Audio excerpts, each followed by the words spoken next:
So hello guys, आज बात करने वाला हूँ एक न्यू मूवी के रिव्यू के बारे में। और मैं बात करने वाला हूँ अपने कुबेरा मूवी के बारे में जो रिलीज हुई है 20 जून 2025 को थिएटर्स में। और देखो, मुझे बिल्कुल उम्मीद नहीं थी कि अपने हिंदी में भी हो जाएगी रिलीज, बट ये हिंदी में आ चुकी है। अगर मैं इसकी स्टार कास्ट के बारे में बात करूँ, जो मैं पहले भी बता चुका हूँ, यानी नागार्जुन, रश्मिका मंदाना और अपने धनुष।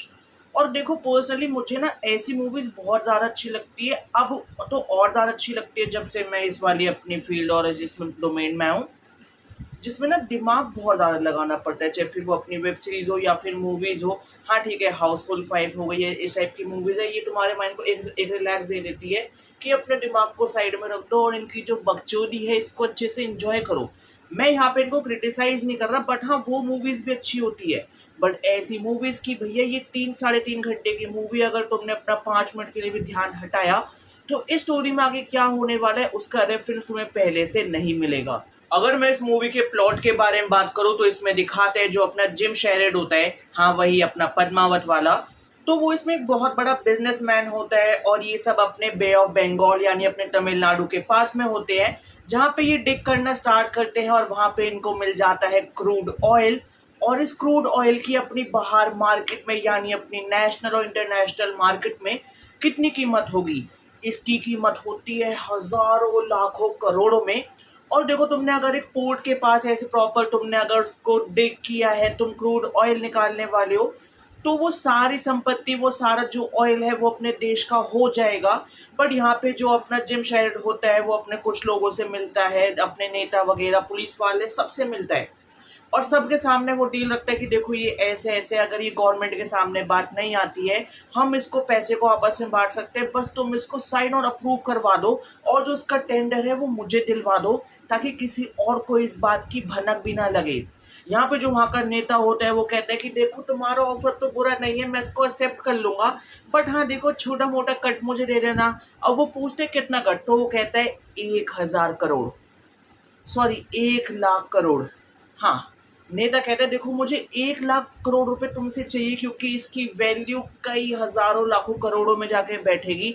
इस पे अपना जेम शेरिड हाँ कहता है, फिर अपना नेता कहता है पर देखो, इसमें एक शर्त अपनी और है। वो कहता है क्या? कि देखो, इसमें से जो अपने 50,000 करोड़ होंगे वो तुम मुझे एज ब्लैक मनी देना, और बाकी के जो 50,000 करोड़ होंगे वो तुम मुझे एज वाइट मनी देना, ताकि एटलीस्ट मैं वाइट पैसे को कहीं यूज तो कर सकूं।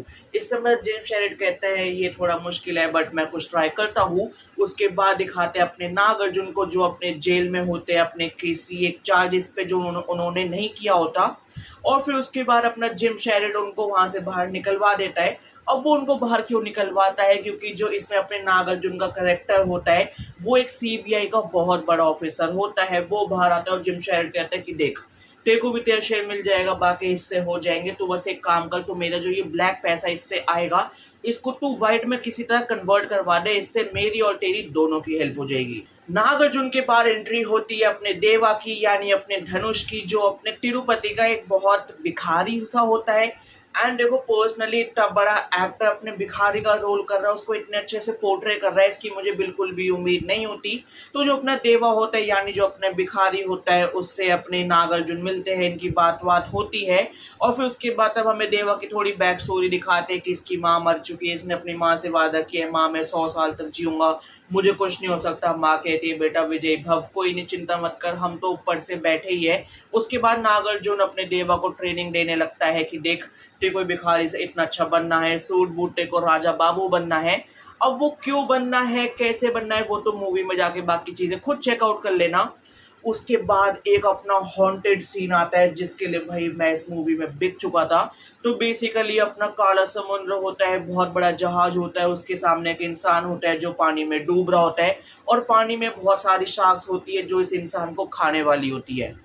अब ये काला समुद्र कहाँ से आया, शिप के अंदर कौन है, किसने धक्का दिया, ये खुद कूद गया, वो इंसान कौन है, क्या है, कैसे, वो तुम मूवी में जाके देख लेना। उसके बाद अपने रश्मिका मंदाना की एंट्री होती है, एंड उनकी एंट्री भाई बहुत सिंपलिसिटी तरीके से होती है कि एक लड़की है जो शादी करने के लिए अपने घर से भाग चुकी है। भागते भागते इसको अपने 1000 सोने के बिस्किट मिल जाते हैं, प्लस इसके पास एक ऐसे 5-6 फुट का अपना वो ट्रॉली बैग होता है, जिसके अंदर हजारों लाखों करोड़ों रुपए होते हैं। अब वो सोने के बिस्किट इनको कहाँ मिले, वो इनको पैसा कहाँ से मिला, क्या ये क्रूड ऑयल का पैसा है, क्या ये अपने जिम शेरिड का पैसा है, ये चीज़ें भी तुम जाके अपने खुद चेक करना कि भाई ये क्या हुआ, कैसे कैसे हुआ। और देखो ये मूवी 3 साढ़े 3 घंटे की है, ये सारी चीज़ों में इसको ख़त्म कर देते हैं। हाँ, थोड़ी सी लंबी फील हुई, बट भाई जिस तरीके से इन्होंने उन करेक्टर्स के साथ इमोशन बिठाया, बाकी चीज़ें सेटअप की, तो मुझे उसमें कोई दिक्कत नहीं है, मुझे देख के बहुत ज़्यादा मज़ा आया। फिर उसके बाद आते-आते इस मूवी का जो क्लाइमैक्स होता है भाई, वो बहुत ज़्यादा तगड़ा होता है, वो तो मैं डेफ़िनेटली नहीं बताने वाला। मैं तुम्हें मूवी का एक बेसिक प्लॉट बता दिया है, तो तुम इस मूवी को जाके ईज़िली खुद चेकआउट कर सकते हो। और देखो इस मूवी के अंदर जितनी भी चीज़ें थी, कैसे-कैसे हुआ, एंड में अपना क्रूड ऑयल का क्या हुआ, जिम शेरिड का क्या हुआ, नागार्जुन का क्या हुआ, रश्मिका मंदाना का क्या हुआ, धनुष ने क्या किया, कैसे-कैसे किया और क्या हुआ, वो चीज़ें तो मूवी में जाके खुद देख लेना। तो गाइज़ यहाँ पे ख़त्म होता है अपने कुबेरा का मूवी का रिव्यू। बेसिकली कुबेर है अपने हिंदी ऑडियंस के लिए, वैसे पता नहीं बाहर कुबेरा क्यों है। तो ये कुबेर मूवी का है रिव्यू। अगर मैं इसके अदर एस्पेक्ट्स के बारे में बात करूँ, जिसमें पहली आती है अपनी एक्टिंग, सब एक्टर्स ने टॉप नॉच काम किया, मैं किसी एक को भी बेकार नहीं कह सकता। मुझे लगा था कि भाई इसमें रश्मिका मंदाना हो सकता है फीकी पड़ जाए, बट भाई नहीं, वो इतनी बिग बजट मूवीज़ में क्यों है, उन्होंने ये चीज़ अच्छे से प्रूव किया है। फिर उसके बाद में बात करूँ स्टोरी की, थोड़ी सी लंबी स्ट्रेच हो गई, बट हाँ ठीक है। वो कहते हैं ना कि भाई जब तक उनसे अटैचमेंट और इमोशन नहीं बैठेगा, हम उनके दर्द और उनकी खुशी को फील नहीं कर पाएंगे। इसमें वो मैं अच्छे से फील कर पाता हूँ भाई। फिर उसके बाद दिखाते, मतलब अगर मैं और चीज़ों के बारे में बात करूँ, director, DOP, editor, I am kinda impressed. तुमने जिस तरीके से प्रेजेंट किया, और भाई जो अपने कॉस्ट्यूम वाला था नागार्जुन, और भाई स्पेशली धनुष, उस बंदे का जो लुक रखा हुआ है, मतलब इतना ज़्यादा तगड़ा लुक रखा हुआ है। और भाई मैं इससे ज़्यादा कुछ कहूँगा तो मैं इस चीज़ को और स्पॉइल नहीं करना चाहता। तो गाइज ये था मेरी साइड से कुबेर मूवी का review with all the things, basic चीज़ें बता दी जो प्लॉट में भी थी, जो अपने ट्रेलर में भी थी, और मेन जो चीज़ें थी वो मैंने छुपाई भी है, वो तुम खुद जाके देख लेना। एंड हाँ, it's a definitely worth it, watch it now.